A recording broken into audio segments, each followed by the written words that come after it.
വിദ്യാഭ്യാസ യോഗ്യത സർട്ടിഫിക്കറ്റുകൾ സമർപ്പിക്കാൻ അധ്യാപകർക്ക് ഒരാഴ്ച കൂടി സമയം നീട്ടി നൽകി. 2000-ന് ശേഷം ലഭിച്ച സർട്ടിഫിക്കറ്റുകൾ ഇതുവരെയും വിദ്യാഭ്യാസ മന്ത്രാലയം വെബ്സൈറ്റിൽ അപ്ലോഡ് ചെയ്യാത്ത ജീവനക്കാർക്കാണ് സമയം നീട്ടി നൽകിയത്. ദുബൈ, അബുദാബി മാർക്കറ്റുകളിൽ ഹലാൽ അല്ലാത്ത മാർസ് ചോക്ലേറ്റ് വിൽക്കുന്നില്ലെന്ന് വ്യക്തമാക്കി അധികൃതർ. രാജ്യത്തെ വിപണിയിലുള്ള എല്ലാ ചോക്ലേറ്റ് ഉൽപ്പന്നങ്ങളും ഹലാൽ വ്യവസ്ഥകൾ പാലിക്കുന്നതാണെന്നും അധികൃതർ അറിയിച്ചു.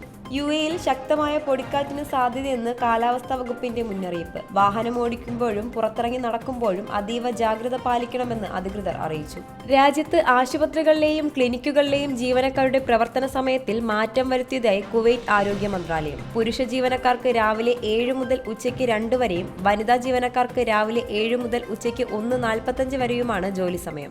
ഷെങ്കൻ വിസ ലഭിക്കുന്നതിനുള്ള അപേക്ഷകളിൽ സൂക്ഷ്മത പാലിക്കണമെന്ന് കുവൈറ്റ് വിദേശകാര്യ മന്ത്രാലയം. അംഗീകൃത ഓഫീസുകളോ ഔദ്യോഗിക